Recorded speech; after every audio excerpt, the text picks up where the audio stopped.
So hello everyone. आज की इस वीडियो में अगेन यूनिट 1 को अच्छे से निचोड़ने वाले हैं। कुछ कुछ जो जो टॉपिक छूट गए हैं उन पर क्वेश्चन बैंक लेके आए हैं कि जो जो एग्जाम में पूछा जाने वाला है वो चीज़ें हम कंसाइज मोड में लेके आए हैं आपके लिए। थ्योरी प्रैक्टिकल जितना भी है कोड बेस सब कुछ यहाँ पे को बताने वाले हैं। तो चलते हैं पहले क्वेश्चन की तरफ। How discuss how dynamic memory allocation overcomes the limitations of the array. जो डायनेमिक मेमोरी एलोकेशन होता है वो लिमिटेशंस ऑफ एरे को कैसे ओवरकम करता है। पहले हमको जानने होंगे एरे के लिमिटेशंस क्या होते हैं। कोशिश कीजिएगा जब आप एग्जाम में आंसर्स लिखें तो इसी फॉर्मेट में लिखें तो ज्यादा बेहतर होगा, ठीक है, ताकि एग्जामिनर को भी मजा आ जाए आपकी कॉपी चेक करने में। तो सबसे पहला जो लिमिटेशन एरे का होता है फिक्स साइज। एरे जो होता है एक बार आपने जिस तरीके से उसको डिक्लेयर कर दिया वो उसी तरीके में रहता है। जैसे मान लीजिए आपने उसको लिख दिया, आपने लिखा इंट ARR 5, राइट। तो अब इस एरे का फिक्स्ड साइज है यानी कि 5 ही रहने वाला है, राइट। अगर आप इस पे 6th एलिमेंट इंसर्ट कराना चाहते हैं तो वो इस एरे में इंसर्ट नहीं हो पाएगा। क्यों? क्योंकि आपने ऑलरेडी इसको बता दिया कि मेमोरी में जाओ 5 इंटीजर के डब्बे रिजर्व कर दो, ठीक है, 1 2 3 4 5। तो इस तरीके से 5 इंटीजर के डब्बे रिजर्व हो जाते हैं। तो अगर आप इसमें 6th एलिमेंट रखने की कोशिश करोगे तो वो क्या देगा, आपको एरर दे देता है। तो ये एक बहुत बड़ा डिसएडवांटेज होता है एरे का कि इसमें क्या होता है, लिमिटेशन होती है। जब आप एरे डिक्लेयर कर दोगे तो उसमें आप एक्स्ट्रा स्पेसेस यूज नहीं कर सकते, राइट। वही थ्योरी में भी लिखा है। उसके बाद देखिए wastage of memory. Wastage of memory होता है क्योंकि अगर आपको आप क्या चाहिए, आपको एक्स्ट्रा एलिमेंट ऐड करना है तो आपको फिर से आपको क्या करना पड़ेगा, बड़ा एरे लेना पड़ेगा। और मान लीजिए आपने बड़े एरे के चक्कर में 5 साइज का एरे इस तरीके से ले लिया, या बड़ा एरे कितने हैं इसमें, 1 2 3 4 5 6 7, मान लो 7 एलिमेंट का आपने ये एरे ले लिया, ARR ऑफ 7 का आपने डिक्लेयर कर दिया। लेकिन आपको स्टोर इसमें कराना है, आपको लगा कि बाद में ज्यादा एलिमेंट्स यूज होंगे तो फिर उसका साइज क्या होता है, फिक्स्ड होता है। तो फिर मैं बाद में स्पेस कहां से लाऊंगा, तो आपने क्या कर दिया, स्टार्टिंग में ही ज्यादा स्पेस का एरे डिक्लेयर कर दिया। लेकिन आपको यूज में केवल 4 एलिमेंट्स उसमें यूज में आए, तो बाकी के जो 3 बचे हुए स्पेस थे वो क्या हो जाते हैं, मेमोरी में वेस्ट हो जाते हैं। इससे आपका मेमोरी का वेस्टेज बढ़ जाता है, ठीक हो गया। तो दूसरा इसका जो लिमिटेशन होता है वो क्या होता है, wastage of memory. If allocated array size is larger than the required the extra memory gets wasted, ठीक है। फिर क्या है, इनसफिशिएंट इंसर्शन और डिलीशन। क्या होता है कि आप ऐड या रिमूव एलिमेंट्स को नहीं कर सकते अगर आपने किसी फॉर्मेट में एरे को क्या कर दिया है, डिक्लेयर कर दिया है। जैसे मान लीजिए जो मैंने बताया अभी ऊपर 5 साइज का array आपने अगर डिक्लेयर करा है तो आप छठा एलिमेंट उसमें वो इंसर्ट नहीं कर सकते। अब इन लिमिटेशंस को हमको क्या करना है, ओवरकम करना है। कैसे हम लिमिटेशंस को ओवरकम कर सकते हैं, एक तो फ्लेक्सिबल साइज। देखिए फ्लेक्सिबल साइज हम कैसे दे सकते हैं, जब हम रन टाइम पे मेमोरी एलोकेट कराएं, यानी कि हमको जितना रिक्वायर होता जा रहा है उतना हम मेमोरी यूज करते जाएं। उसके लिए हम स्टैंडर्ड लाइब्रेरी हेडर फाइल से कुछ फंक्शंस को यूज करते हैं, जैसे कि मेलॉक मेमोरी एलोकेशन, कैलॉक, ठीक है, रीएलॉक यानी कि रीएलोकेशन, और फ्री जब हमको मेमोरी को फ्री करना हो। तो ये कुछ 4 फंक्शंस हैं जो हम अक्सर डायनेमिक मेमोरी एलोकेट करते टाइम सी में यूज करते हैं, राइट। उसके बाद ये क्या है, एफिशिएंट मेमोरी यूजेज। क्या होगा, आपको अगर 4 साइज चाहिए, 4 एलिमेंट चाहिए किसी एरे में, तो आप 4 बार मेलॉक फंक्शन को यूज करो, ठीक है। अगर आप 4 बार मेलॉक फंक्शन को यूज करोगे तो आपको 4 ही इंटीजर वैल्यूज या फिर इंटीजर मेमोरी स्पेसेस यूज करने को मिलेंगे, जो कि काफी एफिशिएंट बन जाता है। आपका मेमोरी जो वेस्ट होती है वो नहीं हो पाती। इसको आप कंपेयर कर सकते हैं यहाँ से, जैसे इसमें फिक्स साइज था, इसमें फिक्स साइज था, इसमें फिक्स साइज नहीं है, फ्लेक्सिबल साइज है। इसमें वेस्टेज ऑफ मेमोरी हो रहा था, इसमें एफिशिएंट मेमोरी यूजेज हो रहा है, मेमोरी वेस्ट नहीं होती। उसी तरीके से यहाँ पे को इनएफिशिएंट इंसर्शन और डिलीशन हो जाता है। क्यों? क्योंकि आपके पास फिक्स साइज होता है। यहाँ पर को जो इंसर्शन और डिलीशन होता है वो काफी आसानी से हो जाता है। क्यों? क्योंकि आपके पास डायनेमिकली मेमोरी एलोकेट आपको हो रही है। तो ये 3 आपके फायदे और नुकसान हमने यहाँ पे को जिक्र किया, जो कि आपको मिलते हैं जब आप एरे को यूज करते हैं डायनेमिक मेमोरी एलोकेशन के साथ, राइट। उसके लिए आप फिर एक एग्जांपल भी लिख सकते हो यहाँ पे को, जैसे हमने यूज किया है। जैसे मेलॉक फंक्शन जो होता है वो यूज किया जाता है डायनेमिकली मेमोरी एलोकेट करने के लिए। तो उसके लिए मैंने बताया था स्टैंडर्ड लाइब्रेरी हेडर फाइल को यूज करते हैं।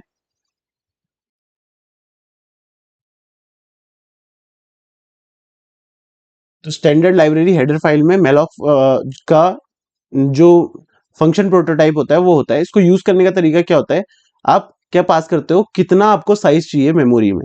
जैसे आपने लिखा है यहाँ पे को size of int, size of एक ऑपरेटर होता है, राइट। साइज ऑफ क्या होता है, एक ऑपरेटर होता है जो बताता है आपको किसी भी डेटा टाइप का साइज क्या है। जैसे कि आपने लिखा साइज ऑफ इंट, तो ये आपको रिटर्न करके देगा 4, यानी कि इंटीजर का जो साइज होता है वो 4 बाइट्स होता है। जब आपने लिखा मेलॉक साइज ऑफ इंट, इसका मतलब होता है कि आप 4 बाइट्स, यानी कि इंटीजर का साइज जो भी है, यानी कि 4 बाइट्स जो है उसके बराबर की मेमोरी क्या कर दो, एलोकेट कर दो, और उसको टाइप कास्ट करो इंटीजर टाइप में, ठीक है, और उसको एलोकेट कर दो इस पॉइंटर वेरिएबल में, ठीक है। स्टार पीटीआर लिखा है ना, स्टार जब भी हम सी में यूज करते हैं तो हम अक्सर पॉइंटर्स को रिप्रेजेंट करने के लिए यूज करते हैं।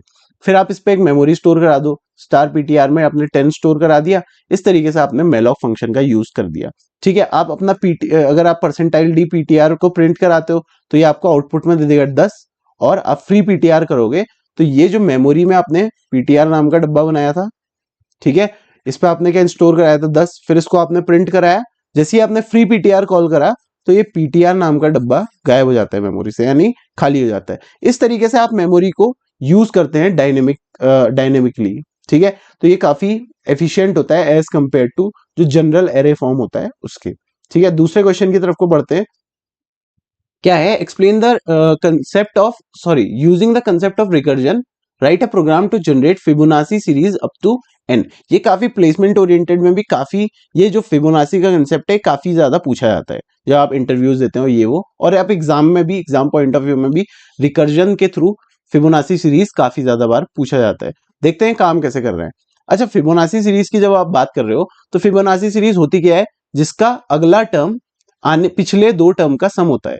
जैसे कि पहले दो टर्म तो हमको इसमें पता होते हैं, क्या पहला टर्म 0 है, दूसरा टर्म 1 है, ये हमको पहले से पता होता है, राइट। अगर आपने फिबोनाची सीरीज का जिक्र किया तो उसके पहले दो टर्म 0 और 1 ही होते हैं, ठीक है। तो तीसरा टर्म जो होगा वो पिछले दो टर्म का सम होगा, यानी 0 और 1 का सम 1 ही होगा। फिर इसके बाद का जो सम होगा, टर्म होगा, वो इन दो टर्म्स यानी पिछले दो टर्म्स का सम होगा, यानी 2। फिर अगला टर्म जो आएगा वो आएगा 2 + 1 3, अगला टर्म आएगा ऐसे ही 5। तो इस सीरीज को हमने बनाना है रिकर्जन का यूज करके, राइट। चेक करते हैं कैसे करेंगे। सबसे पहले स्टार्ट होता है हमारा प्रोग्राम हमेशा मेन फंक्शन से। मेन फंक्शन में आएंगे, आपने लिखा इंट n = 5। n क्या है यहाँ पे को, कितने टर्म्स आपको फिबोनाची सीरीज में चाहिए, तो उसको आपने लिख लिया 5 टर्म्स, आपको पहले 5 टर्म्स आपको फिबोनाची सीरीज के प्रिंट कराने, ठीक हो गया। इसके लिए आपने एक फंक्शन बनाया फिबोनाची n01। अब n क्या है, कितने नंबर ऑफ टर्म्स आपको चाहिए सीरीज के, 0 क्या है पहला टर्म, 1 क्या है दूसरा टर्म। मैंने बताया ना फिबोनाची सीरीज हमेशा पहले दो टर्म आपको पता होंगे, 0 और 1। तो हमने पहला टर्म और दूसरा टर्म यहाँ पे को पास कर दिया। ये रिसीव फिबोनाची फंक्शन कैसे कर रहा है इसको, n साइज, अगेन कितना, साइज बोल रहा हूँ, ये क्या है कितने नंबर ऑफ टर्म्स आप प्रिंट कराना चाह रहे हैं। a क्या है आपका, कितने नंबर, ये आपका पहला टर्म है फिबोनाची सीरीज का जो हमने पास किया अभी 0, और b आपका दूसरा टर्म जो हमने यहाँ से पास कर दिया 1, राइट, सही हो गया। अब आपने इसमें एक कंडीशन लगाई, इफ n = 0।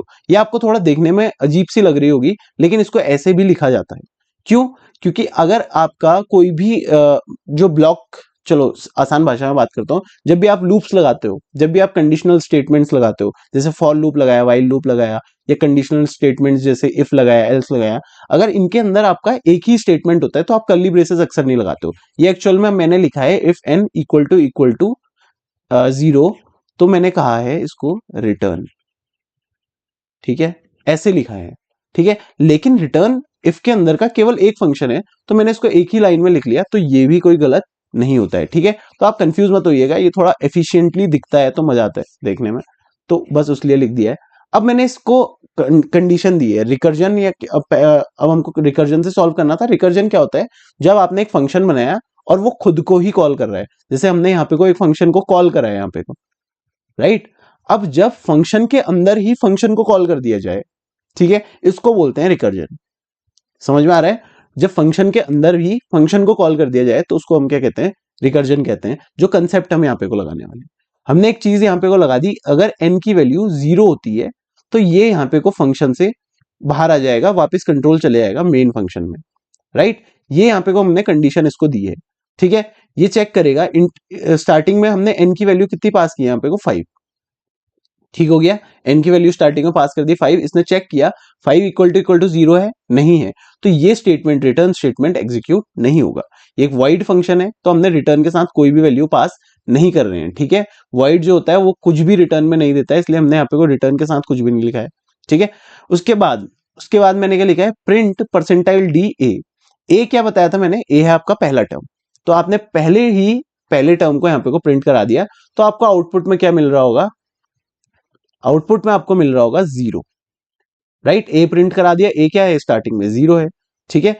उसके बाद आपने वापस से फिबोनाची फंक्शन के अंदर ही फिबोनाची फंक्शन को कॉल कर दिया, राइट। फिबोनाची फंक्शन के अंदर ही, यही तो मैं बता रहा हूं, फंक्शन के अंदर ही जब आप उसी फंक्शन को कॉल कर दो, इस फिबोनाची फंक्शन को फिबोनाची नहीं कॉल कर दिया उसी फंक्शन के अंदर, राइट। तो क्या हो रहा है देखो, अब इस बार लेकिन वैल्यूज चेंज हो गई, इस बार n की जगह पे क्या जा रहा है, n-1, यानी कि अभी आपने जो यहाँ पे को पास किया है, मैं शॉर्ट में FIB लिख दे रहा हूं इसको, तो FIB के अंदर पास क्या किया गया है, n-1, जो भी n था, यानी 5 - 1 4, b, अब a की वैल्यू बराबर किसके आ गई है, b के, ठीक है। अब जो भी यहाँ पे को a था वो यहां पर आके b बन चुका है, यानी b की बराबर, b की वैल्यू क्या हो चुकी है अब, यानी जो इधर जाएगा वापस से पहला टर्म बन के, वो क्या जाएगा अब, ये जो यहाँ पे को b है, यानी कि 1 जाएगा, ठीक है। अब जो ये b था वो यहां आके अगली बार जब फंक्शन कॉल हो रहा है वो a बन जा रहा है, राइट। और जो b की वैल्यू है वो क्या हो जाती है, a प्लस b हो जाती है। a की वैल्यू क्या थी, 0, और b की वैल्यू 1, तो 0 + 1 1, तो यहाँ पे को क्या जाएगा, 1 जाएगा, यानी कि 1,1 इस तरीके से कॉल हो रहा होगा, राइट। अब यहाँ पे जब ये कॉल होगा तो फिर से अंदर जाएगा, क्या यहाँ पे को n की वैल्यू 0 है, यहाँ पर नहीं है, n की वैल्यू फिर से 0 नहीं है, इसको थोड़ा साफ कर देते हैं यहाँ पे को, राइट। n की वैल्यू 0 नहीं है, तो ये statement again return statement execute नहीं होगा। प्रिंट कर देगा क्या, a को, a की वैल्यू अब क्या है यहाँ पे को, इस कंडीशन में a की वैल्यू क्या है, 1 है, ठीक है। ये n है, ये a है और ये b है, ठीक है। a की वैल्यू अभी क्या हो चुकी है, 1 हो चुकी है इस टाइम पे जब आपने फंक्शन कॉल किया है। अब a की वैल्यू 1 हो गई तो आपने यहाँ पे को 1 प्रिंट कर दिया, ठीक हो गया, बात खत्म। आगे फिर आपने क्या किया, वापस से फंक्शन को कॉल किया, इसके अंदर ही आपने फंक्शन को कॉल किया दोबारा से। अब आपने क्या पास किया दोबारा से, n-1, अब 4 की जगह क्या जाएगा, 4 - 1 यानी कि 3, और यहाँ पे को b की वैल्यू पास हो रही है, b की वैल्यू क्या है, यहाँ पे को 1 है, और तीसरी वैल्यू जो आप पास कर रहे हो वो क्या है, a + b। अब यहाँ पे को a क्या है 1 और b क्या है 1, यानी a + b क्या हो जाएगा, 1 + 1 हो जाएगा, यानी कि ये हो जाएगा 2। अब आप पास कर रहे हैं 3, 1, 2, यानी कि अब n की वैल्यू 3 है, a की वैल्यू 1 है और b की वैल्यू 2 हो चुकी है, राइट। अब आप फिर से फंक्शन के अंदर आओगे, आप चेक करोगे n = 0 है, ये तो 3 है, 0 नहीं है। अंदर आएगा, प्रिंट करेगा a को, a क्या है आपका 1 अगेन, ठीक है। फिर जाएगा नीचे, फिर ये कॉल करेगा n-1, यानी अब ये कॉल होगा 2 कॉमा, और यहाँ पे को b की वैल्यू जा रही है, यानी कि 2 कॉमा, और यहाँ पे को 1 + 1 जो हो रहा था ये होगा 1 + 2, क्योंकि अब यहाँ पे को a + b कर रहे हैं, 1, a की वैल्यू 1 है, b की वैल्यू 2 है, तो यानी कि ये जाएगा 3, ठीक है। वापस से अंदर आएंगे, ये चेक करेगा n = 0 है, नहीं है, a को प्रिंट कर देगा, 2 प्रिंट कर देगा। देखिए अब पिछले दो टर्म का सम 1 था, आया, पिछले दो टर्म का सम 2 था, आ गया, ठीक है, सही चल रहा है। फिर आगे जाएगा, कॉल करेगा, फिर हो जाएगा 1 कॉमा, ये क्या हो जाएगा 3,5, राइट, ठीक चल रहा है। अब यहां पर को क्या होगा, फिर से जाएगा, a को प्रिंट करेगा, ठीक है, a को प्रिंट करेगा, कितना है 3, ठीक है। अब वापस से वैल्यू असाइन होगी, फिर इक्वल टू क्या होगा, n-1 आ जाएगा, 0 5 5 + 3 8 हो जाएगा, ठीक है। अब ये वापस आएगा अंदर, जब कंट्रोल जाएगा क्या करेगा, चेक करेगा n = 0 है, जी हाँ, n = क्या हो चुका है, अब 0 हो चुका है, तो यहां पर से वैल्यू क्या हो जाएगी, रिटर्न हो जाएगी। ये रिटर्न में कुछ नहीं दे रहा है क्योंकि वॉइड फंक्शन है अगेन, तो ये क्या कर रहा था, प्रिंट करा रहा था, क्योंकि फंक्शन को वैल्यूज को, तो यहाँ पे को वॉइड फंक्शन हमने यूज किया था, ठीक है, क्योंकि वैल्यूज हमको प्रिंट करानी थी, इसलिए क्या यूज कर लिया, सिंपल वॉइड फंक्शन यूज कर लिया, और यहाँ से हमारा फंक्शन हो जाएगा ब्रेक, वापस से कंट्रोल चले जाएगा किसके पास, मेन फंक्शन के पास। तो हमारे पास 5 वैल्यूज प्रिंट होके आ गई फिबोनाची सीरीज की पहली 5 जो होती हैं, ये 0 1 1 2 3, ठीक है। तो ये हो गया हमारा क्वेश्चन नंबर 2। आगे चलते हैं। Explain best case, average case and worst case counts, operation counts for algorithm. Best case क्या होता है, आपको कोई प्रॉब्लम को सॉल्व करने के लिए मिनिमम नंबर ऑफ ऑपरेशंस कितने यूज करने पड़ रहे हैं, वो होता है आपका बेस्ट केस। जैसे कि मान लीजिए आपने एक एरे लिया, ठीक है, आप इसमें सर्च कर रहे थे एक एलिमेंट को, जैसे मान लीजिए 3 5 7, ये एक एरे आपके पास, इसमें मैंने आपको की वैल्यू दिया सर्च करने के लिए, 3 दे दिया। तो आपको, आप सर्च करने गए, आप एलिमेंट वाइज चेक कर रहे थे, आपने पहले एलिमेंट पे गए और आपको पहले एलिमेंट पर ही 3 मिल गया। तो ये क्या है, आपका बेस्ट केस है। क्यों? क्योंकि आपको सबसे कम नंबर ऑफ कंपैरिजंस, आपको सर्च करने में क्या करने पड़ रहे थे, कंपेयर करना पड़ रहा था एरे की वैल्यू और अपनी की वैल्यू को। तो सबसे कम नंबर ऑफ कंपैरिजंस में आपको जो आपको फाइंड आउट करना था वो आपको मिल गया, राइट। तो इसको बोलते हैं बेस्ट केस, कि मिनिमम नंबर ऑफ ऑपरेशन किसी प्रॉब्लम को सॉल्व करने के लिए क्या हो सकते हैं। जैसे searching an element which is already sorted, या फिर इसको आप रिफाइन कर सकते हो कि आप किसी एरे में की को फाइंड कर रहे हो और वो आपको पहले ही इंडेक्स में मिल जाए, तो वो आपका O ऑफ 1 में काउंट होता है, यानी बेस्ट केस में काउंट होता है, राइट। एवरेज केस होता है किसी रैंडम नंबर ऑफ इनपुट्स के बारे में। इसको आपको बेटर समझ में आएगा जब आप करोगे वर्स्ट केस। वर्स्ट केस क्या होता है, maximum number of operations performed to solve a problem. यहीं पे आपको अपोजिट कर देते हैं। देखिए, ये अगर मैं एरे को थोड़ा चेंज कर दूं, यहां पर कर दूं 7 5 और 3, राइट। अब मैंने कहा इसमें 3 फाइंड आउट करना पड़ेगा, तो आपको क्या करना पड़ेगा, की वैल्यू से एरे के हर एलिमेंट को कंपेयर करना पड़ेगा। तो आप पहले एलिमेंट को कंपेयर करोगे तो ये 7 है, दूसरे को कंपेयर करोगे 5 है, तीसरे को कंपेयर करोगे तो तब आपको 3 मिला है, राइट। तो ये क्या है, इसका वर्स्ट केस है। क्यों? क्योंकि आपको maximum number of operations perform करने पड़े। 3 एलिमेंट्स का एरे था, आपको 3 बार कंपैरिजन करना पड़ा, तब आपको आंसर मिला, ठीक है। तो इसको बोलते हैं वर्स्ट केस, ठीक है। इसके बाद आता है एवरेज केस। तो इसको बोलते हैं जब भी हम रैंडम नंबर ऑफ अपने ऑपरेशंस परफॉर्म करें किसी प्रॉब्लम को सॉल्व करने के लिए, between best case and worst case, ठीक है।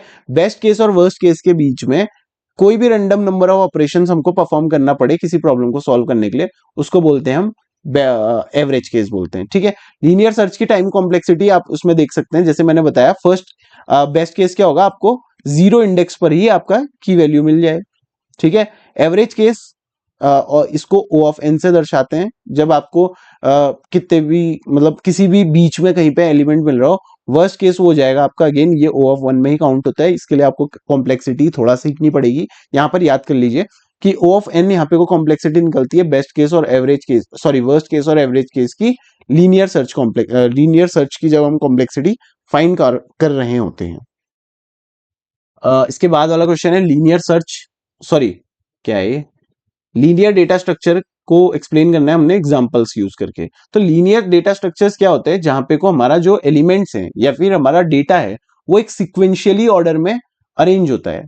जैसे कि एक एलिमेंट अगर आपको मिल जाए तो आप उसी एलिमेंट के थ्रू दूसरे के पास, उसके बाद तीसरे के पास, चौथे के पास, ऐसे करके आप बाकी सारे एलिमेंट्स को फाइंड आउट कर सको। इसको बोलते हैं लीनियर डेटा स्ट्रक्चर, ठीक है। इसके एग्जांपल्स क्या क्या है, एरेज। एरेज क्या होते हैं, collection of elements stored in contagious memory, यानी कि कंटिन्यूअस मेमोरी लोकेशन। इसके साथ आप डायग्राम बना सकते हो एरे का, ठीक है, एक्स्ट्रा नंबर्स के लिए। ऐसे करके आप एरे बना देना, इसका इंडेक्स हो जाएगा 0 1 2 3 4। इसमें मेमोरी आप डाल सकते हो 1000, 1004, 1008, ठीक है, ऐसी 1012, ऐसी 1014, ऐसे सॉरी 1016, राइट। तो ये क्या है, कंटिन्यूअस मेमोरी लोकेशंस पे स्टोर्ड है, ठीक है। Link list where nodes are connected using pointers, ठीक है। इसका भी आप डायग्राम बना सकते हो ऐसे, ठीक है। ये इस तरीके से ये लिंक लिस्ट का डायग्राम हो गया, ये हो जाएगा लास्ट में नल आ जाएगा। ये आपका क्या है, लिंक लिस्ट का डायग्राम। थोड़ी सी थ्योरी लिख लेना एक्सपेंड करके और उसके बाद डायग्राम बना देना, आपको फुल मार्क्स दिए जाएंगे यहाँ पे को। स्टैक्स क्या होता है, stacks are the type of data structure which store data in the form of LIFO. LIFO क्या होता है, लास्ट इन फर्स्ट आउट, जो लास्ट में आया है वो पहले जाएगा। स्टैक का डायग्राम क्या होता है, कुछ इस तरीके का होता है, ठीक है। ये नंबर 1 एलिमेंट, ये नंबर 2 एलिमेंट, ये नंबर 3 एलिमेंट और ये नंबर 4 एलिमेंट। सबसे लास्ट में क्या आया, 4th एलिमेंट आया है, तो ये अगर आपको इससे निकालना होगा तो सबसे पहले ये निकलेगा, ठीक है। लास्ट में भी सबसे पहले यही, लास्ट में भी सबसे लास्ट में ये आया और निकलेगा भी सबसे पहले ये। सिमिलर क्यू, क्यू को आप ऐसे दर्शा सकते हो, ठीक है। इस तरीके से। तो इसको बोलते हैं फर्स्ट इन फर्स्ट आउट। जैसे ये फर्स्ट में आया है, ये सेकंड में आया है, ये थर्ड पे आया है, तो जैसे ये फर्स्ट में आया था वैसे ये फर्स्ट में निकलेगा भी, राइट। ये आपके इनके डायग्राम्स कह सकते हो आप, ठीक है। इस data structures, linear data structure के ये डायग्राम्स हैं जो आप यूज कर सकते हो अपने एग्जामिनर को इम्प्रेस करने के लिए, ठीक है, आप अपना आंसर ब्यूटीफाई करने के लिए। वैसे यहाँ पे कोई एक प्रोग्राम भी लिख दिया मैंने, एरे इम्प्लीमेंटेशन यूजिंग सी। तो क्या आप सिंपल एरे बना दो यहाँ पे को इस तरीके से, ठीक है, और उसके एलिमेंट का साइज प्रिंट करके दिखा दो। ये एक तरीके का लीनियर डेटा स्ट्रक्चर है, इसके साथ आप ऐड कर सकते हो, तो आपको 5 के 5 नंबर मिल जाएंगे। फिर आता है सेल्फ रेफरेंशियल स्ट्रक्चर। क्या होता है सेल्फ रेफरेंशियल? ठीक है, अपने नाम में इसका मतलब छुपा है। पहले तो स्ट्रक्चर क्या होता है? स्ट्रक्चर आपका एक ऐसा डेटा टाइप होता है, सॉरी डेटा टाइप होता है जो खुद से बनाया जाता है, और प्री डिफाइंड डेटा टाइप्स जो होते हैं उनको मिला के बनाए जाते हैं। जैसे आप लिंक लिस्ट अगर पढ़े होगे तो उसमें लिखा जाता है struct node, right. Struct node लिखते हैं आप, उसके अंदर आप इंट डेटा करके बनाते हैं, राइट। और उसके बाद स्ट्रक्ट नोड बना देते हैं, अगेन स्ट्रक्ट नोड नेक्स्ट, इस तरीके से, राइट। तो ये क्या किया आपने? आपने ये किया, दो डेटा टाइप्स को कंबाइन कर दिया और एक डेटा टाइप बना दिया उनको मिला के, ठीक है। तो इसको क्या बोलते हैं? स्ट्रक्चर बोलते हैं। जब आप दो डेटा टाइप्स को मिलाकर किसी एक डेटा टाइप को फॉर्म करो, ये एक तरीके का मैन मेड डेटा टाइप होता है स्ट्रक्चर, ठीक है। अब सेल्फ रेफरेंशियल स्ट्रक्चर क्या होता है? देखो, self referential structure is a structure that contains pointer to itself, allowing dynamic and link list data structure. Dynamic programming में ये हेल्प करता है, ठीक है, ये आप ऐड कर लेना थोड़ा। डायनेमिक प्रोग्रामिंग में हेल्प करता है और लिंक लिस्ट के इंप्लीमेंटेशन में हेल्प करता है। सेल्फ रेफरेंशियल स्ट्रक्चर यानी खुद को ही रेफरेंस लेके चल रहा हो, खुद का ही डेटा टाइप यूज कर रहा हो। जैसे मैंने ये वाला जो लिखा है यहाँ पे, ये आपको प्रिंटेड फॉर्म में भी है, ये देखिए स्ट्रक्ट नोड नेक्स्ट। तो स्ट्रक्ट नोड टाइप का स्ट्रक्चर है और ये खुद को ही यहाँ पे को यूज कर रहा है। तो ये क्या है? एक तरीके का सेल्फ रेफरेंशियल स्ट्रक्चर है। ये कहाँ यूज होते हैं? आपके ट्रीज, लिंक लिस्ट में यूज होते हैं, ट्रीज इंप्लीमेंटेशन में, ग्राफ इंप्लीमेंटेशन में सेल्फ रेफरेंशियल स्ट्रक्चर्स का हम यूज कर रहे होते हैं। अगेन सिक्स्थ, टाइम कॉम्प्लेक्सिटी निकालनी है इस कोड की, ठीक है। आपको क्या दिया है? ध्यान से देखो, कोड को एक फॉर लूप लगाया है, ठीक है। स्टार्ट हो रहा है आई से, एंड हो रहा है एन तक, लेकिन जो इसकी आइट्रेशन है वो जंप कर रही है मल्टीप्लाइड बाई 2 से, ठीक है। तो ये सॉल्व कैसे होगा? देखो, स्टार्टिंग में अगर मैं देखूं तो आई की वैल्यू क्या है? 1 है, ठीक है। फर्स्ट आइट्रेशन में आई की वैल्यू 1 है, इसको मैं कैसे लिख सकता हूं? 2 की पावर 0, राइट। क्यों लिख रहा हूं मैं, अभी आपको समझ में आ जाएगा। सेकेंड आइट्रेशन में इसकी वैल्यू क्या हो गई? 2 की पावर 1 यानी कि 2। थर्ड आइट्रेशन में आई की वैल्यू कैसे ट्रेवल कर रही है? समझ में आ रहा है ना, क्योंकि स्टार्टिंग में आई की वैल्यू 1 है, ठीक है। अगले जंप में वो आई, पुरानी आई की वैल्यू में 2 मल्टीप्लाई करेगा, ठीक है। पहले आई की वैल्यू 1 थी, तो अब पुरानी वाली आई की वैल्यू में इंटू 2 करेगा, तो आपको तब जाके ये वाला 2 मिलेगा, ठीक है। फिर पुराने वाले आई की वैल्यू में आप इंटू 2 करोगे तो आपको 4 मिलेगा, फिर इंटू 2 करोगे तो आप 8 मिलेगा, क्योंकि जंप किसका है? इंटू 2 का, ठीक है। तो आपको लिखने का तरीका वही है, ठीक है। 1 ही लिखा है मैंने। 2 की पावर 0 मतलब भी क्या होता है? 1 होता है, ठीक है। 2 की पावर 0 मतलब भी 1 है, 2 की पावर 1 मतलब भी 2 है। इसको थोड़ा अलग फॉर्मेट में लिख रहा हूं मैं, जस्ट क्यों, अभी आपको समझ में आ जाएगा। ये 2 की पावर, सॉरी 8 जो है, इसको आप लिख सकते हो 2 की पावर 3। अब मैंने ऐसा क्यों लिखा है? देखो, फर्स्ट आइट्रेशन के लिए 2 की पावर n 1 माइनस 1 कर रहे हैं हम। अगर आप देखो, जो आइट्रेशन है ये क्या है? आपकी आइट्रेशन है, और उसमें आइट्रेशन में -1 कर रहे हैं, ठीक है। ऐसे ही इसको देखो, सेकेंड आइट्रेशन के लिए इसको हम लिख सकते हैं क्या? 2 की पावर 2 माइनस 1। सेकेंड आइट्रेशन के लिए ये नंबर ऑफ आइट्रेशन थी, कौन सा नंबर ऑफ आइट्रेशन है, ठीक है। इसके लिए आई की वैल्यू क्या है? 2 माइनस 1 है, राइट। थर्ड आइट्रेशन के लिए इसकी वैल्यू क्या है? 2 की पावर 3 माइनस 1 यानी कि 2। ऐसे ही इससे फोर्थ आइट्रेशन के लिए 2 की पावर 4 माइनस 1 यानी कि 3 है, राइट। बात समझ में आई? अब अगर मैं कहूं के आइट्रेशन में पहुंच के, किसी के आइट्रेशन में पहुंच के इसकी वैल्यू क्या होगी? जैसे फोर्थ आइट्रेशन में इसकी वैल्यू क्या है? 2 की पावर 4 माइनस 1, तो के आइट्रेशन में इसकी पावर क्या हो जाएगी? 2 की पावर के माइनस 1 होगी। बात समझ में आ रही? जैसे कि फोर्थ आइट्रेशन में इसकी आई की वैल्यू क्या है? देखो, आई की वैल्यू 8 है, फोर्थ आइट्रेशन में आई की वैल्यू 8 है। 8 को हम कैसे लिख सकते हैं? 2 की पावर 3, और 2 की पावर 3 फोर्थ आइट्रेशन के लिए है ये, तो हम क्या लिख सकते हैं? फोर्थ आइट्रेशन माइनस 1, यही तो इसकी वैल्यू आ रही है, राइट। अगर मैं के आइट्रेशन की बात करूं तो यानी कि k-1 हो जाएगा 2 की पावर, राइट। इस तरीके से ट्रेवल कर रहा है आई की वैल्यू में। बात समझ में आई? अब मैं इतना झमेला कर क्यों रहा हूं? क्या ये आपको भी करना है? जी हाँ, जब आप टाइम कॉम्प्लेक्सिटी निकालो तो यही का फॉर्मेट आपको कॉपी करना है, वहां पे यही चीज आपको फॉर्मेट में कॉपी करना है, सेम टू सेम, 5 नंबर कहीं नहीं जाएंगे, ठीक है। अब लेकिन देखो इसके बाद यहां पे लिख रहा हूं मैं बाकी का, ठीक है, नीचे इसके आगे का ऊपर लिख रहा हूं मैं, क्या लिख रहा हूं देखो। अब जो आपकी 2 की पावर k-1 आइट्रेशन है वो हमेशा किससे छोटी रहने वाली है? n से छोटी रहने वाली है, क्योंकि ये कंडीशन है हमारी लूप में। यहां पे देखो i लेस देन n रहने वाला है ना, तो k आइट्रेशन के लिए i की वैल्यू क्या निकल के आई हमारे पास? 2 की पावर k-1, यानी ये हमेशा n से छोटा रहेगा क्योंकि हमारे पास कंडीशन है, राइट। अब अगर मैं कहूं आपको क्या निकालना है? टाइम कॉम्प्लेक्सिटी, तो उसमें कांस्टेंट्स का कोई रोल नहीं होता, यानी कि ये क्या है? 2 की पावर k, जो कि रहने वाला है हमेशा n से छोटा, ठीक है। अगर मैं यहाँ पे वो k की वैल्यू निकालूं, ठीक है, बीसीए वाले लोग थोड़ा ध्यान से सुनना क्योंकि यहाँ पे को थोड़ा मैथ्स इन्वॉल्व हो रहा है, ठीक है। अगर मैं यहाँ पे को मैं k की वैल्यू निकालना चाहूं तो मैं कैसे निकालूंगा? तो k बराबर मैं लिख सकता हूं, ठीक है, ध्यान से देखना, k बराबर, कलर भी चेंज कर देता हूं ताकि आपका फोकस बढ़ जाए।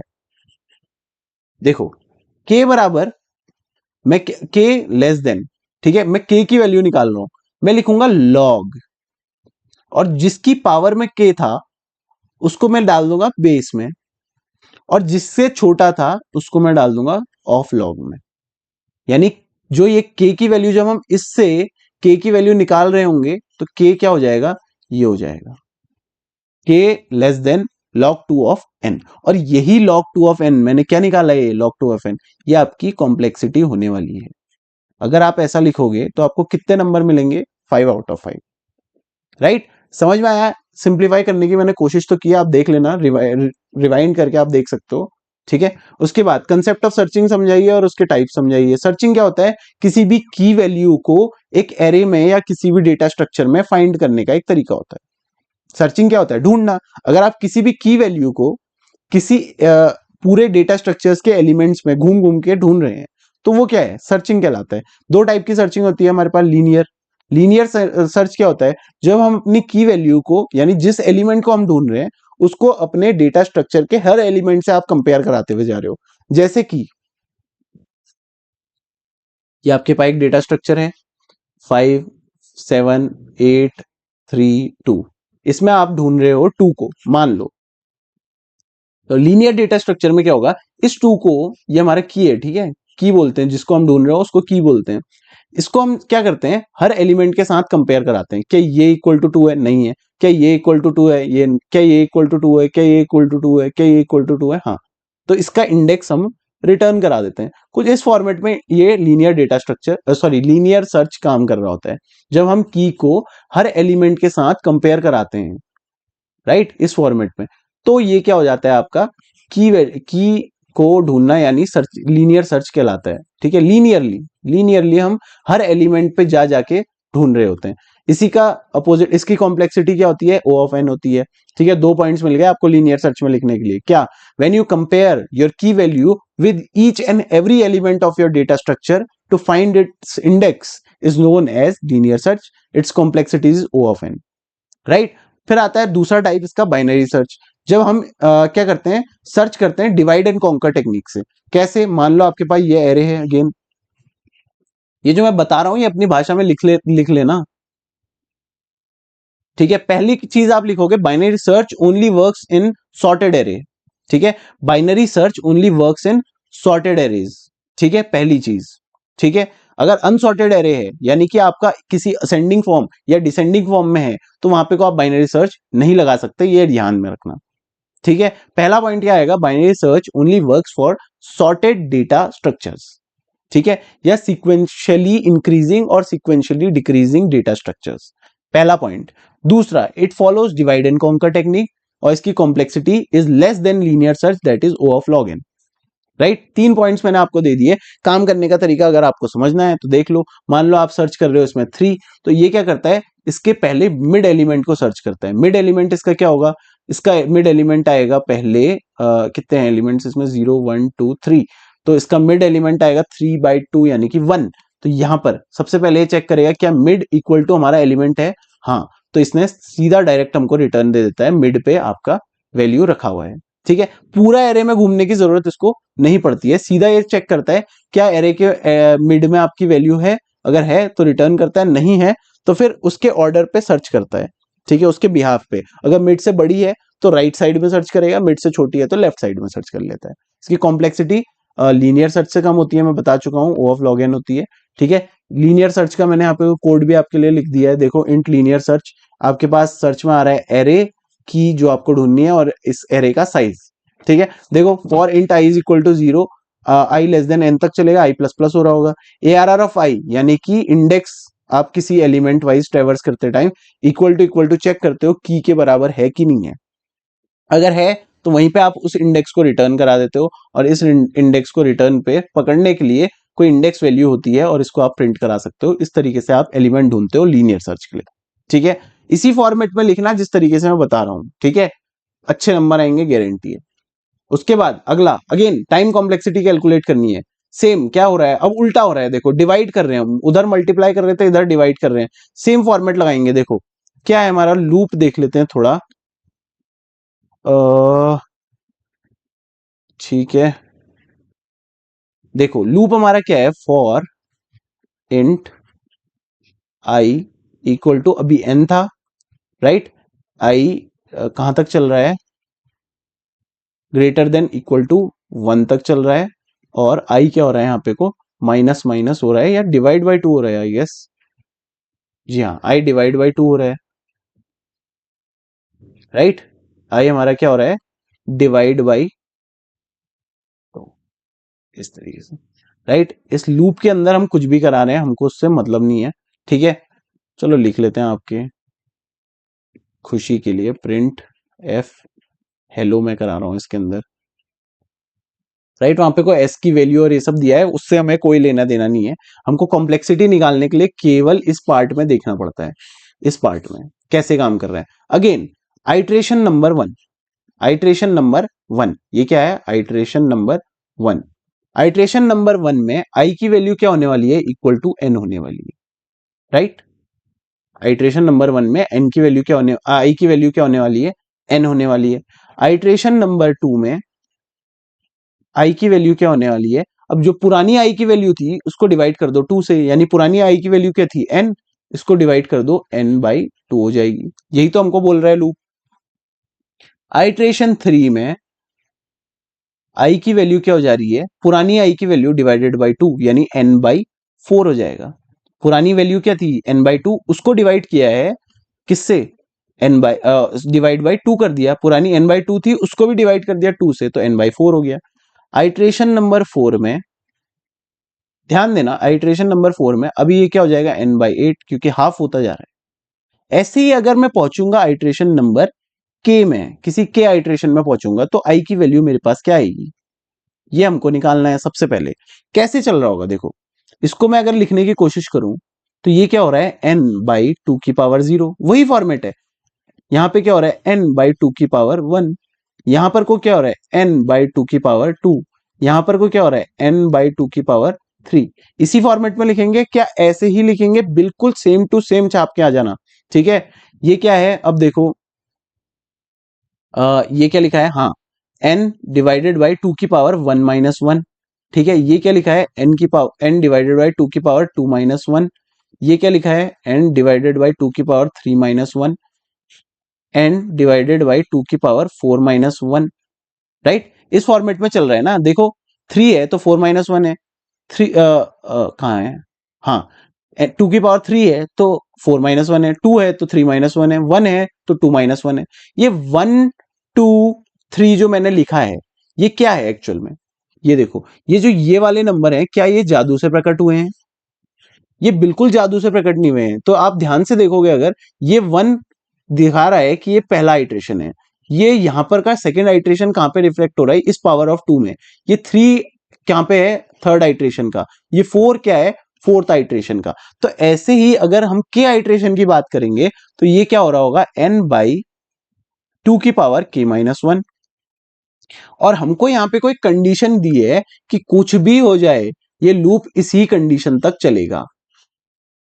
ठीक है, आई बराबर कितना हो सकता है, मोस्ट बाय मोस्ट या लीस्ट बाय लीस्ट कितना हो सकता है, ग्रेटर देन इक्वल टू 1 हो सकता है, 1 से छोटा नहीं हो सकता, राइट। अगर ये 1 से छोटा नहीं हो सकता, अगर ये 1 से छोटा नहीं हो सकता, इसको हम यहां से कर लेते हैं कॉपी। क्यों करा कॉपी? ताकि हम इधर आके टाइम बचा पाए।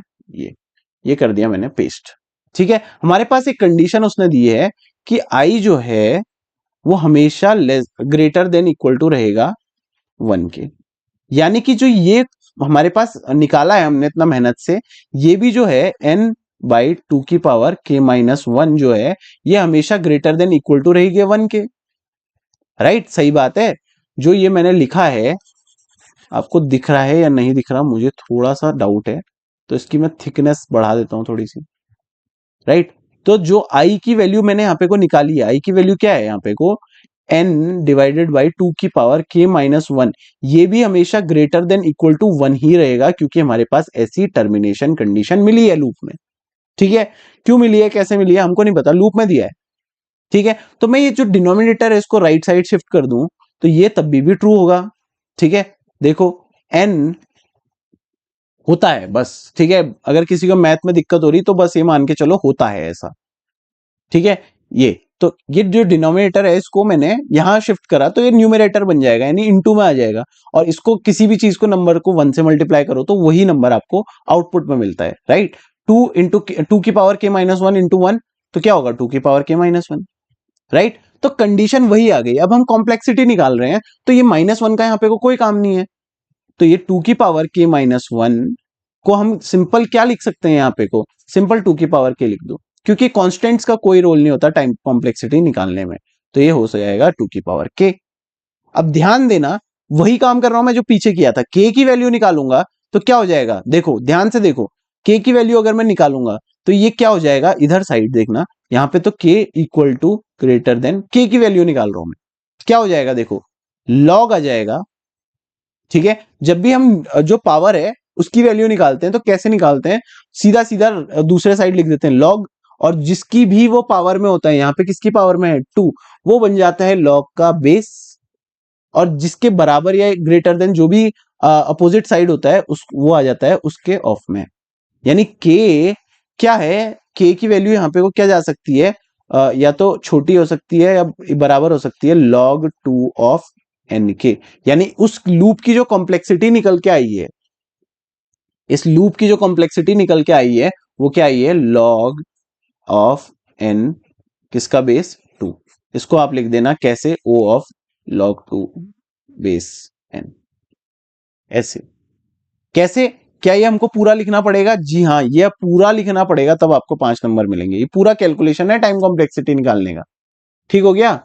अब देखो आगे चलो, what is the concept of structure, how it is created, illustrate with an example, ये मैं बता चुका हूं वैसे, क्या होता है structure, is a user defined data type, ठीक है, आपका बनाया हुआ डेटा टाइप होता है। ये किस काम आता है, जब आपको एक से ज्यादा डेटा टाइप को एक साथ यूज करने की जरूरत पड़ जाए, तो वहां पर को आप स्ट्रक्चर का यूज करते हैं, ठीक है। How it is created, create कैसे करते हैं, सीधा आप सिंटेक्स लिखना है इसका, मैं यहाँ पे को लिखा नहीं है तो आप लिख लेना ऐसे, इसके बाद जैसे आपने डेफिनेशन लिख ली इसके बाद डालना सिंटेक्स, सिंटेक्स क्या आ जाएगा, struct name underscore of structure, name of structure पूरा लिख लेना, फिर लगाना कर्ली ब्रेस, और डेटा टाइप 1, डेटा टाइप 2, कितने भी लगा लो, डेटा टाइप n, ठीक है, स्ट्रक्चर क्लोज, ये आपका सिंटेक्स है स्ट्रक्चर बनाने, ठीक है, ये लिख लेना। उसके बाद example defining and using a structure using C, उसके बाद ये प्रोग्राम लिख देना, 100% नंबर मिलेंगे 5, ठीक है। देखो stdio.h हेडर फाइल है, इंक्लूड करनी पड़ती है, स्ट्रक्चर ये सिंटेक्स है स्ट्रक्चर बनाने का। उसके बाद हमने क्या किया है, इसमें 2 डेटा टाइप्स को मिक्स किया है, क्या, एक तो रोल नंबर बच्चे का और उसका दूसरा कितने मार्क्स उसने स्कोर किया है उसको फ्लोट टाइप में। जब आपने स्ट्रक्चर डिफाइन किया तो आप डॉट ऑपरेटर से किसी भी स्ट्रक्चर के एलिमेंट को यूज कर पाते हो, ठीक है। ये आपने नोट कर लेना, पॉज करके नोट कर लेना, मैं बता दे रहा हूं फिलहाल, ठीक है। तो आप डॉट लगा के किसी भी स्ट्रक्चर के डेटा टाइप को के अंदर के डेटा टाइप को यूज कर सकते हो, जैसे आपने लिखा स्टूडेंट और उस स्ट्रक्चर का नाम रखा है स्टूडेंट और उसके अंदर रोल नंबर रखा है, तो जब मैं स्ट्रक्चर डिफाइन करूंगा, जैसे यहाँ पे आया मैंने लिखा स्ट्रक्ट स्टूडेंट, जैसे आप इंट एक्स ऐसे लिखते हो ना, इंट क्या है यहाँ पे को डेटा टाइप, वैसे ही स्ट्रक्ट स्टूडेंट मेरा क्या हो गया है, डेटा टाइप हो गया है। ये पूरा काम कर रहा है जैसे इंट काम करता है, सेम ये पूरा डेटा टाइप। अब फिर एक्स क्या होता है, नेम ऑफ द वेरिएबल, वैसे ही यहां पर S1 क्या है हमारा, नेम ऑफ द वेरिएबल हो रहा है। ठीक है, अच्छा इससे कंफ्यूज मत करना, ये नेम ऑफ द स्ट्रक्चर है और ये नेम ऑफ द वेरिएबल है जो स्ट्रक्ट डेटा टाइप का हमने बनाया है। ठीक है, स्ट्रक्चर भी क्या है हमारा, डेटा टाइप ही होता है जो हम खुद से बनाते हैं, राइट। अब हमने इसमें स्टोर कराया 1,18.5 89.5, ये कैसे स्टोर हो रहा होगा, 1 जा रहा होगा इसके रोल नंबर में, 89.5 जा रहा होगा इसके मार्क्स में, जिस सीक्वेंस में ये रखा है, ठीक है, जिस सीक्वेंस में ये लिखे हैं उसी सीक्वेंस में कर्ली ब्रेस लगा के लिख दो। एक्सेस करने का तरीका क्या है, जब आप लिखोगे S1 name of the variable, ठीक है, dot roll number underscore number, तो इक्वल टू, जैसे आप इसको प्रिंट कराओगे, जैसे आपको प्रिंट कराओगे तो यहां से आपको मिल जाएगा इसका रोल नंबर क्या है, 1 आ जाएगा। ठीक है, ऐसे ही S1 डॉट मार्क्स लिखोगे तो आपका यहाँ पे को प्रिंट हो जाएगा मार्क्स।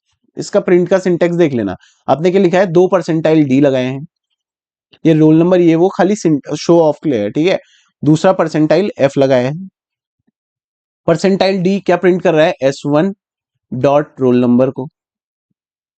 नंबर को, ठीक है, और S1 डॉट मार्क्स से हमारे जो भी मार्क्स हैं वो प्रिंट हो रहे हैं, ये हमारा प्रिंट एफ है।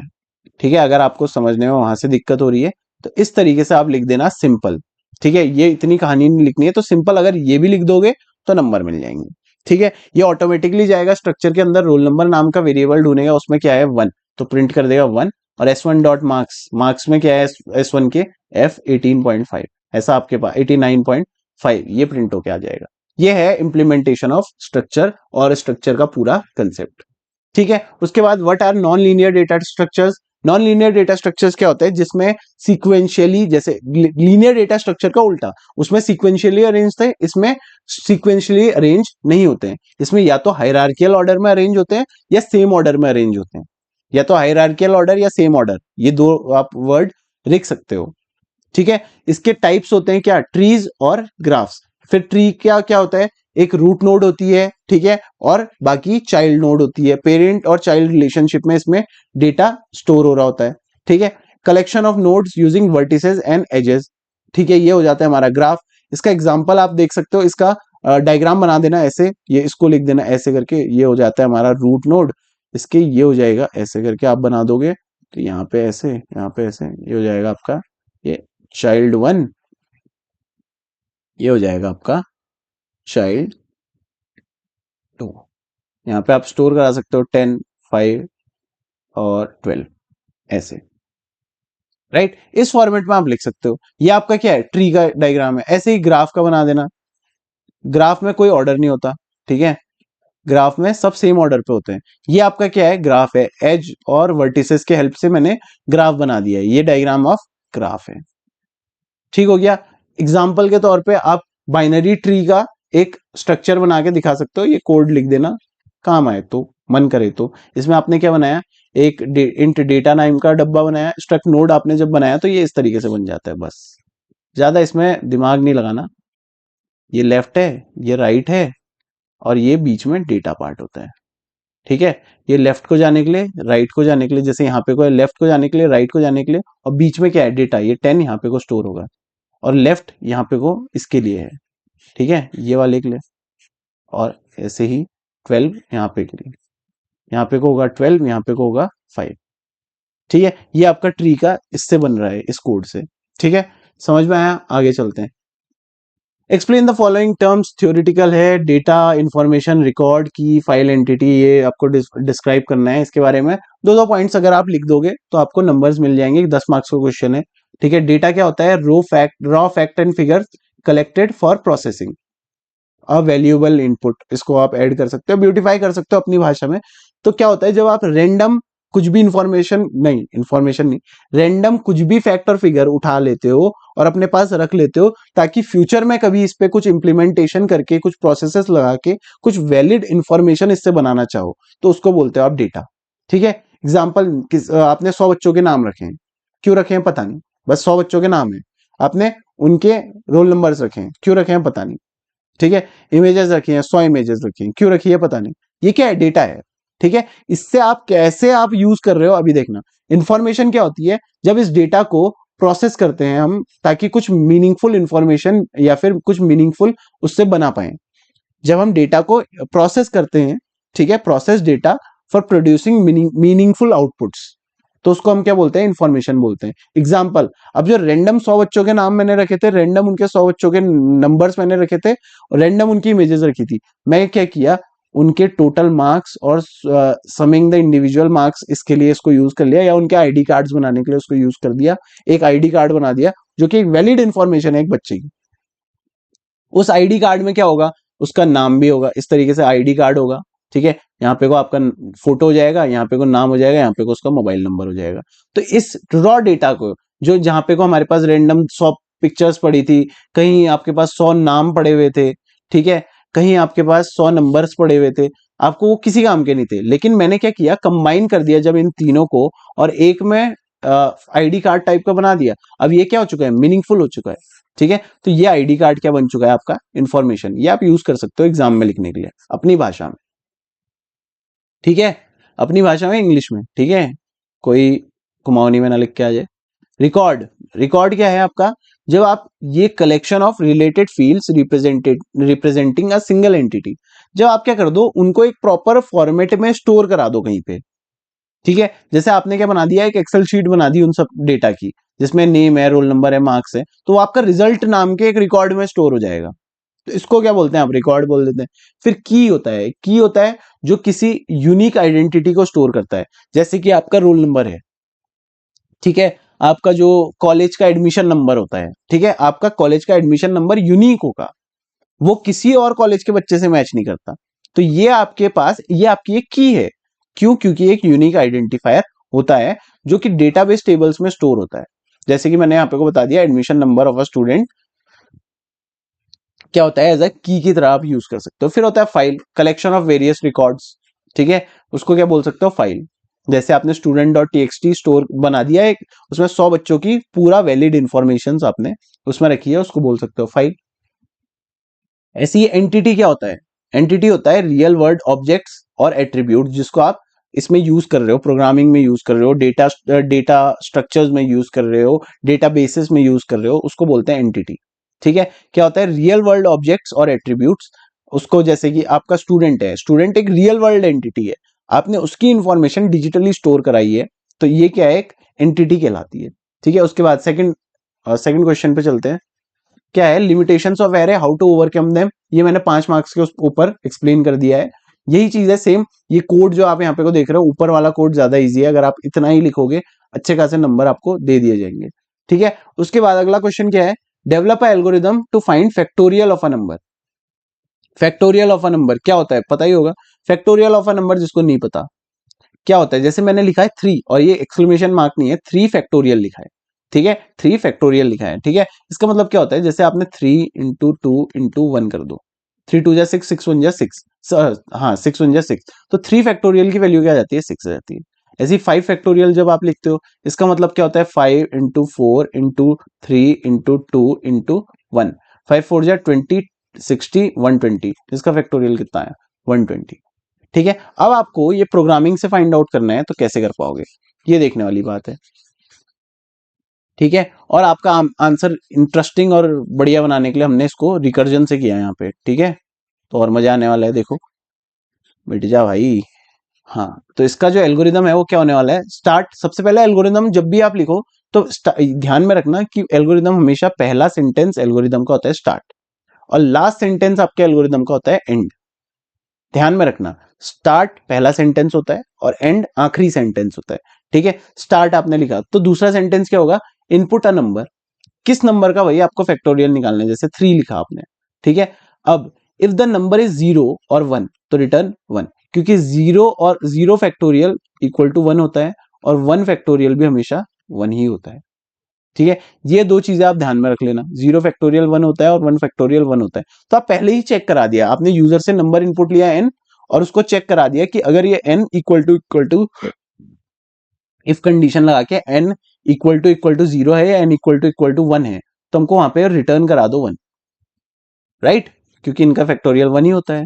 उसके बाद अगला सेंटेंस, अगर ऐसा नहीं है तो क्या करो, multiply numbers from 1 to n, 1 से लेके उस नंबर तक जितने भी नंबर्स हैं सबको आपस में मल्टीप्लाई कर दो और लास्ट में रिटर्न कर दो रिजल्ट को, और लास्ट सेंटेंस आपका जैसे मैंने बनाया एंड होता है। ठीक है, तो आप ये कोड भी दिखा देता हूं मैं आपको, इसका कैसे सॉल्व हो रहा है कोड। ठीक है, कोड भी जरूर लिखें आपको, भले ही उसने पूछा केवल एल्गोरिदम है, लेकिन आप अगर कोड लिखोगे तो आपके नंबर काटने वाला कोई, मतलब नंबर कोई नहीं काट पाएगा। ठीक है, भावनाओं में नहीं बहते। ठीक है, मान लीजिए आप कोड स्टार्ट होता है हमेशा मेन फंक्शन से। ठीक है, मेन फंक्शन पे गए, आपने एक सेंटेंस लिखा इंट नम, तो आप गए मेमोरी में, एक डब्बा बन गया, इसका नाम बन गया नम, इसका साइज हो गया 4 बाइट। क्यों? क्योंकि आपने डिक्लेयर किया इसको इंट टाइप से। ठीक है, इसका नाम रख दिया नम। अब आपने प्रिंट एफ से command the enter a number, तो आपकी जो टर्मिनल होगा उसमें लिखा जाएगा इंटर अ नंबर, फिर आप लिखोगे scanf percentile d n percent n percent num. तो इसमें ये क्या होता है, इनपुट लेने के लिए। तो यहाँ पे को मान लीजिए यूजर से आपने कुछ इनपुट लिया है, किस नंबर का फैक्टोरियल निकालना है वो इनपुट लिया, यूजर ने डाला 3। ठीक है, अब factorial of percentile D is percentile L D, तो ये क्या होने वाला है, देखो किस तरीके से, नम आपका पहला परसेंटाइल डी पे जाएगा और लॉन्ग डबल यहाँ पे को लिखा है, इसका डेटा टाइप है, आप परसेंटाइल डी से भी ये काम कर सकते हो। और फैक्टोरियल नम आपने यहाँ पे को क्या लिखा है, ये आपने फंक्शन कॉल कर दिया। जैसे ये यहाँ पे को कंपाइलर पहुंचेगा या फिर जो आपका एग्जीक्यूट करता है सी का प्रोग्राम वो पहुंचेगा, ये आपका कंट्रोल यहाँ से शिफ्ट करा देगा और ढूंढेगा फैक्टोरियल नाम का फंक्शन कहाँ बना है। तो फैक्टोरियल नाम का फंक्शन हमने यहाँ बनाया है, लॉन्ग फैक्टोरियल। ये आप सोचोगे लॉन्ग से क्यों बनाया, क्योंकि मल्टीप्लाई हो रहा है तो कुछ भी बड़ी बड़ी वैल्यूज आ सकती हैं। अब मैंने यहाँ पे को रिकर्जन यूज किया है, रिकर्जन से कैसे चल रहा है देखो, लॉन्ग फैक्टोरियल, इसका रिटर्न टाइप क्या होने वाला है, लॉन्ग होने वाला है, यानी कोई लॉन्ग वैल्यू आप रिटर्न कर रहे हो। लॉन्ग क्या होता है, 0 1 2 3 4 भी लॉन्ग में आता है, तो टेंशन लेने वाली बात नहीं है कि ये रिटर्न 1 क्यों कर रहा है। ठीक हो गया। अब मैंने इसके अंदर एक वैल्यू पास की इंट एन, ठीक है, जो यहाँ से भेज रहा था मैं, जैसे मैंने यहाँ पे को नम इनपुट लिया है 3, तो मैंने फैक्टोरियल में पास किया है यहाँ से 3, इसको रिसीव करेगा ये एन, एन यहाँ पे को रिसीव करेगा 3। ठीक है, अंदर जाएगा, क्या एन इक्वल टू 0 है, क्या 3 इक्वल टू 0 है, नहीं, क्या 3 इक्वल टू 1 है, नहीं। तो ये रिटर्न जो है, देखो फिर से मैंने कर्ली ब्रेसेस नहीं लगाए, कंफ्यूज नहीं होना, क्योंकि एक ही स्टेटमेंट है, तो कर्ली ब्रेसेस मैंने नहीं लगाए हैं। ठीक है, आप चाहो लगा सकते हो। तो यहाँ पे को रिटर्न 1 कर दिया। अगर ऐसा है तो क्या 3 इक्वल टू 0 है, नहीं, क्या 3 इक्वल टू, ये और ऑपरेटर है, दोनों में से अगर कोई भी कंडीशन ट्रू है, क्या अगर n 0 होता है या फिर 1 होता है, दोनों में से अगर कोई भी वैल्यू ट्रू होती है तो क्या करना है, हमारा 1 रिटर्न कर देना है। लेकिन यहाँ पे को तो दोनों ही वैल्यू ट्रू नहीं है, ना हमारा 3 0 के इक्वल है, ना हमारा 3 1 के इक्वल है, तो ये पूरा ब्लॉक स्किप हो जाएगा। स्किप होगा तो यहां आएगा return n multiplied by factorial n minus 1। अब देखो इसका फैक्टोरियल क्या है, सॉरी फंक्शन नेम क्या है, फैक्टोरियल, और हम इसके अंदर कॉल भी किसको कर रहे हैं, फैक्टोरियल। एक रिकर्जन हो गया। ठीक है, रिकर्जन हो गया, कैसे काम कर रहा होगा देखो, फैक्टोरियल n यानी कि 3 हमने यहां से पास किया, अंदर गया, तो अंदर जाएगा, इसने चेक किया सबसे पहले 0 है नहीं है, 1 है नहीं है, तो आगे बढ़ा, रिटर्न करेगा n यानी कि 3, इसको मल्टीप्लाई करेगा किससे, फैक्टोरियल n माइनस 1 यानी 3 माइनस 1 2 से। ठीक हो गया। फिर इससे अंदर वैल्यू जाएगी, क्योंकि कॉल हुआ है, दोबारा से फंक्शन कॉल हुआ है, दोबारा से फंक्शन रन होगा, तो ये क्या होगा, n मल्टीप्लाइड बाई पहले तो चेक करेगा n इक्वल टू 0 है, 2 इक्वल टू ना 0 है ना इक्वल टू 1 है। ठीक है, अब रिटर्न स्टेटमेंट पे आएगा 2 multiplied by fact n minus 1, यानी फैक्ट या f से मैं डिनोट कर रहा हूं, तो f of 2 minus 1, n minus 1 है ना यहाँ पे, अब टू n की वैल्यू 2 हो चुकी है, तो n माइनस 1 1 हो जाएगा। अब अंदर आएगा, इसके अंदर ये चेक करेगा इफ n इक्वल टू 0 है, 1 इक्वल टू 0 नहीं है, क्या 1 इक्वल टू 1 है, बिल्कुल, ये कंडीशन यहाँ पे ट्रू हो गई। अब फाइनली हमारे इफ ब्लॉक के अंदर कंट्रोल जाएगा और ये रिटर्न यहां से करेगा 1, यानी अब इसकी वैल्यू जो है f इंटू ये है, ये इक्वल टू क्या हो जाएगा, 2 इंटू 1 हो चुका होगा। 2 इंटू 1 क्या होता है हमारा 2, और इस f ऑफ 2 जो ये वाला फंक्शन कॉल हुआ है, इसकी वैल्यू किसके बराबर हो जाएगी अब 2 के, यानी ये क्या लिख दिया मैंने अब 3 ऑफ 2, यानी कि ये वैल्यू हो गई 6, और इसकी वैल्यू ये क्या रिटर्न में दे रहा होगा अब मुझे 6। ठीक है, तो ये नीचे जाएगा। अब ध्यान से देखो, 3 फैक्टोरियल था ना, 3 फैक्टोरियल था और मैंने 3 का फैक्टोरियल करके भी दिखाया था ना। देखो क्या था, 3 फैक्टोरियल जब लिखा था तो क्या था, 3 इंटू 2 इंटू 1, 3 2 या 6 इंटू 1 6। तो हमारा क्या यहां से भी रिटर्न में 6 आ रहा है? जी हाँ। तो ये जो यहाँ से पास हो रहा है ये फैक्टोरियल नम, ये यहाँ पे वो क्या प्रिंट करा देगा? 6 प्रिंट करा देगा, यानी फैक्टोरियल ऑफ नम यानी कि 3 इज 6। समझ में आया? अगला question, develop algorithm for finding smallest and largest number among 10 elements enter by user. User ने यहाँ पे को 10 एलिमेंट्स एंटर करे, मैंने शॉर्टकट के लिए 4 लिख दिया। चलो थोड़ा सही कर देता हूँ, इसको भी 10 कर दे रहे हैं, इसको भी 10 कर दे रहे हैं। ठीक है, हाँ। तो एल्गोरिदम स्टार्ट होगा, पहला सेंटेंस स्टार्ट है। दूसरा क्या होगा, इनपुट लेना है 10 एलिमेंट, 10 नंबर्स का एक एरे में। ठीक है, initialise minimum maximum as first element, loop through the array. अब हमको क्या करना है, एरे में पूरा जाना है। ठीक है, अब क्या हो रहा है देखो, एल्गोरिदम को समझ ही लेते हैं टाइम पास ना करते हुए। अभी मैं 4 एलिमेंट्स के साथ ही समझा रहा हूँ, 10 20 5 और क्या ले लें इसमें, 15 ले लेते हैं। ठीक है, स्टार्टिंग में मैंने 2 वेरिएबल्स लिए, मिनिमम और मैक्सिमम।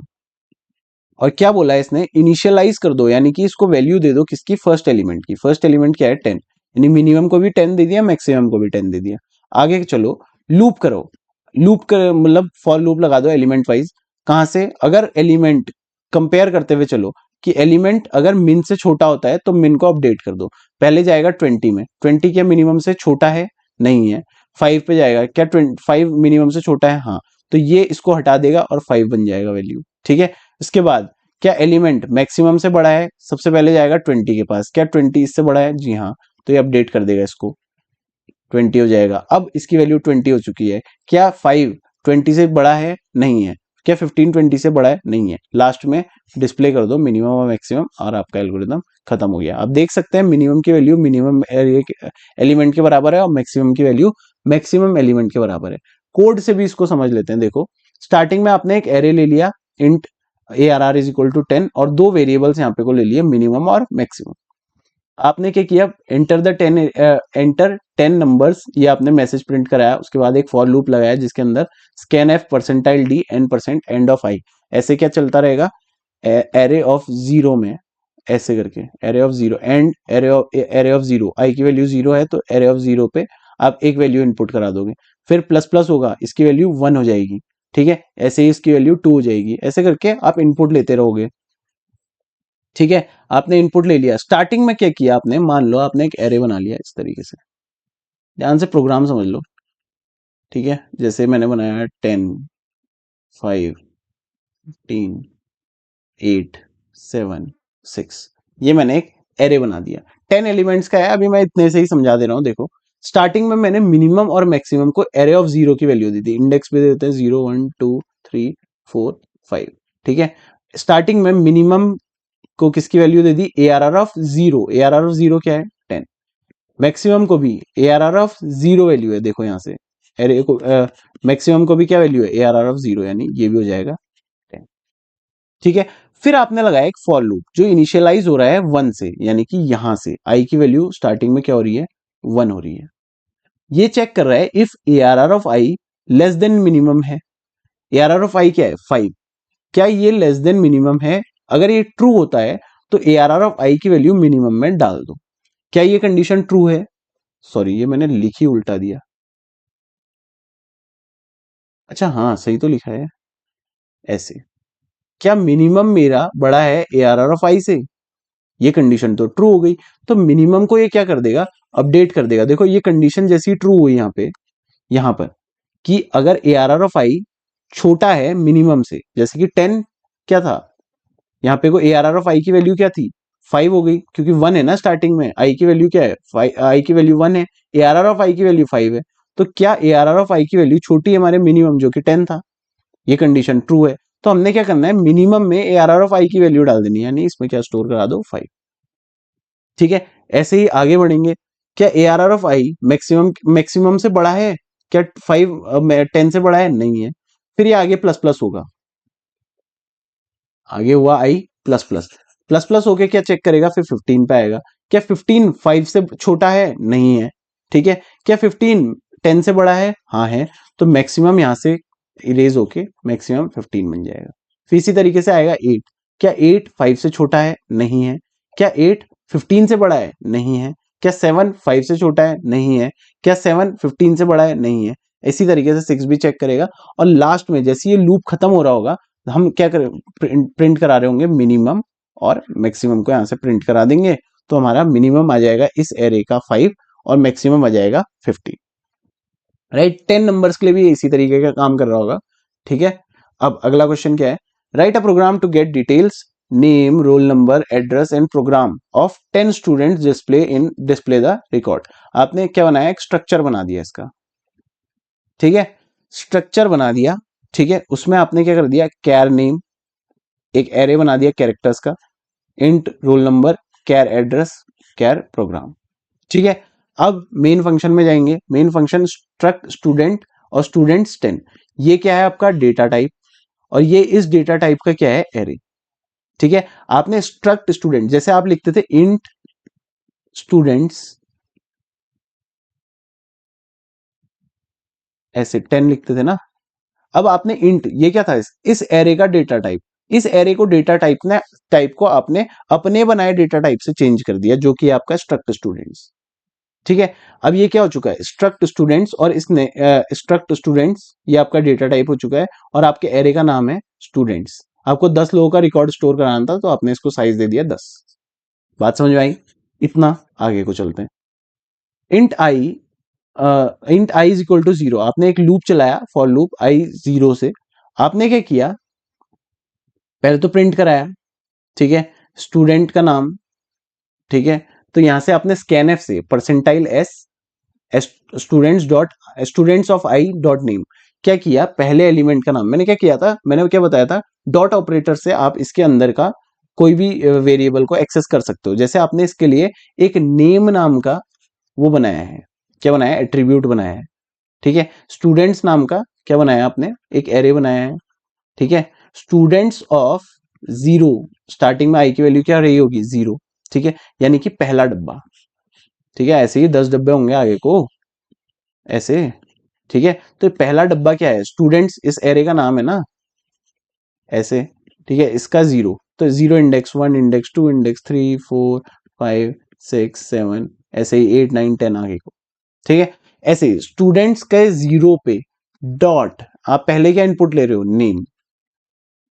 ठीक है, इसको स्टोर करा दें, जो भी यहां से यूजर इनपुट दे रहा है, किसमें, स्टूडेंट्स के 0 के नेम पार्ट में। फिर इसी तरीके से स्टूडेंट के 0 के रोल नंबर पार्ट में। ठीक है, जो भी इनपुट लेगा, उसी तरीके से एड्रेस, उसी तरीके से प्रोग्राम। बस आपका इनपुट हो गया 10 बार। 10 बार आपको इनपुट देने पड़ेंगे, उसके बाद लास्ट में आप क्या करा दीजिए, उसको प्रिंट करा दीजिए फॉर लूप की हेल्प से। वही काम कर रहे हो आप। ठीक है, अगेन एंड अगेन, तो इजी है। आगे चलते हैं। उसके बाद आया डिफाइन एब्स्ट्रैक्ट डेटा टाइप्स। ठीक है, what mention the feature of abstract data types, what are the benefits of using abstract data types. तो डेफिनेशन क्या होती है, an abstract data type is a mathematical model for data structures that defines operations without specifying their implementation. मतलब किसी data structure को, ऐसे type के data structure जिसको केवल यूज करना आए, ठीक है, और कैसे इंप्लीमेंट करना है उसको हमको टेंशन नहीं लेनी। ठीक है, ये क्या फीचर्स हैं इसके एब्स्ट्रैक्ट डेटा टाइप के, एक तो इनकैप्सुलेशन। इनकैप्सुलेशन मतलब क्या होता है, ये सेपरेट कर देते हैं डेटा और इंप्लीमेंटेशन को। मतलब आपको केवल डेटा स्टोर करने की टेंशन लेनी है, क्या डेटा स्टोर करना है, कैसे डेटा स्टोर कराना है, वो आपकी टेंशन नहीं है। दूसरा, मॉड्यूलैरिटी। मॉड्यूलैरिटी मतलब कंपोनेंट्स में आप पार्ट में, मतलब जो आपका प्रोग्राम है उसको आप ब्रेक कर दे रहे हो स्मॉल स्मॉल पार्ट्स में। ठीक है, तो एब्स्ट्रैक्ट डेटा टाइप आपके मॉड्यूलैरिटी में हेल्प करता है। जितना मॉड्यूलर आपका प्रोग्राम होता है उतना बढ़िया उसको कंसिडर किया जाता है। Again reusability, it can be reused, मतलब बार बार आप इसको अलग अलग प्रोग्राम्स में यूज कर सकते हैं। ये तो इसके फीचर्स हो गए।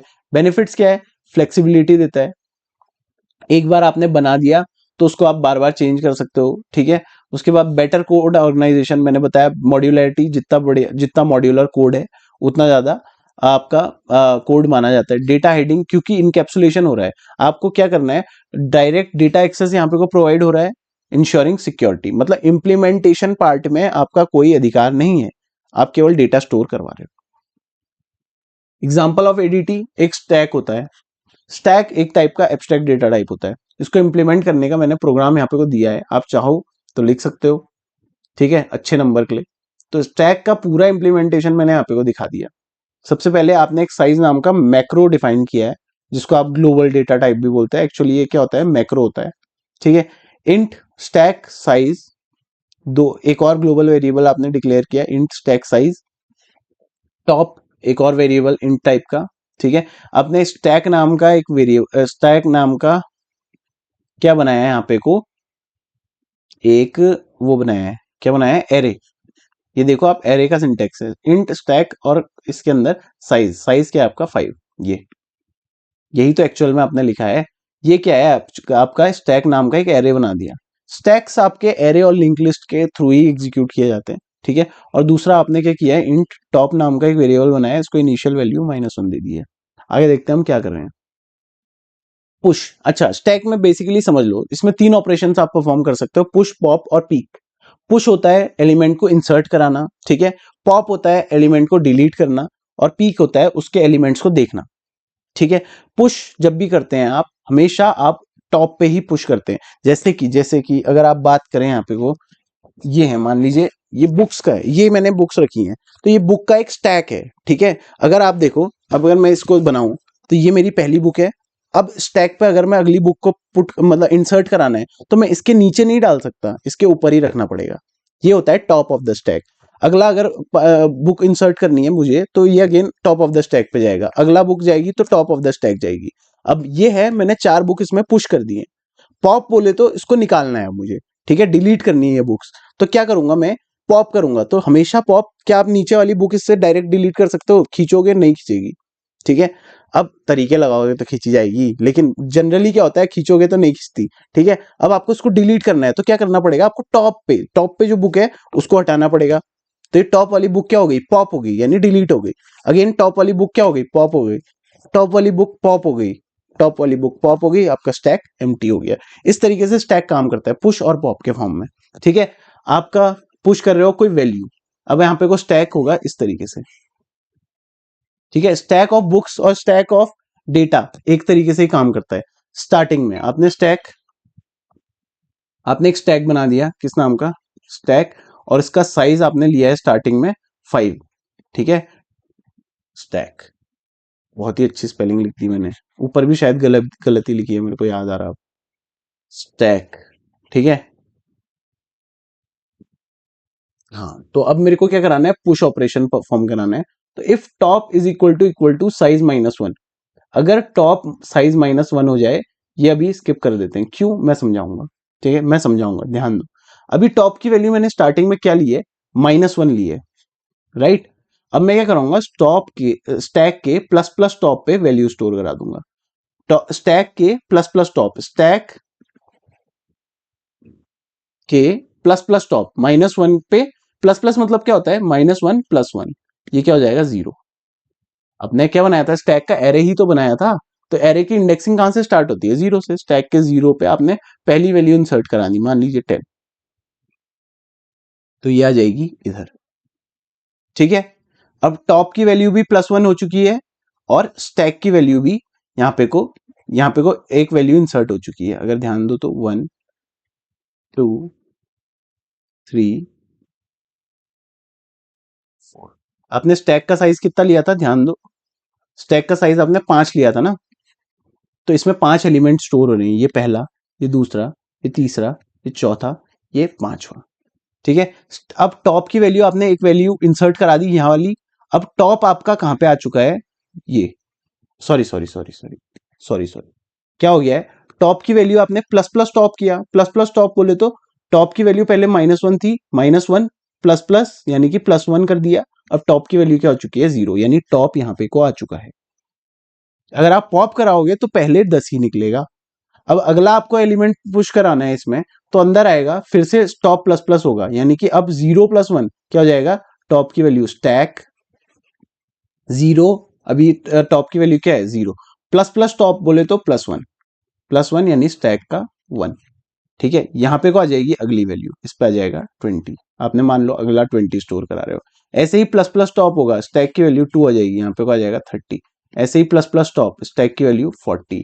ऐसे ही प्लस प्लस करोगे, अब टॉप की वैल्यू क्या आ चुकी है 4, यहाँ पे को आपने 50 स्टोर करा दिया। ठीक है, अब मान लो एक और बार आपने पुश करने की कोशिश करी, अब हम आते हैं इस वाले पार्ट पे। ठीक है, if top equal to size -1, ध्यान देना साइज की वैल्यू क्या थी 5, -1 किया तो -1 इक्वल टू कितना होता है 4। अगर टॉप की वैल्यू बराबर बराबर किसकी होती है 4 के, तो प्रिंट कर दो stack overflow. Stack overflow condition क्या होती है, जब आपके जितना आपने स्टैक बनाया उस पे जितने एलिमेंट्स आप भर सकते थे सारे एलिमेंट आपने भर दिए, अब स्टैक में और एलिमेंट्स की जगह नहीं है। अगर आपको याद हो स्टार्टिंग में आपने स्टैक के लिए 5 ही इंटीजर ब्लॉक्स मांगे थे, तो एक इंटीजर ब्लॉक 2 3 4 5 5 आप यूज कर चुके हो, तो छठा आप इंटीजर यूज या फिर इंसर्ट कराना चाहोगे तो वो नहीं होगा। ठीक है, यही है आपका स्टैक ओवरफ्लो। ठीक है, यानी और वैल्यूज इंसर्ट नहीं हो सकती। इसी तरीके से आ जाते हैं पॉप पे।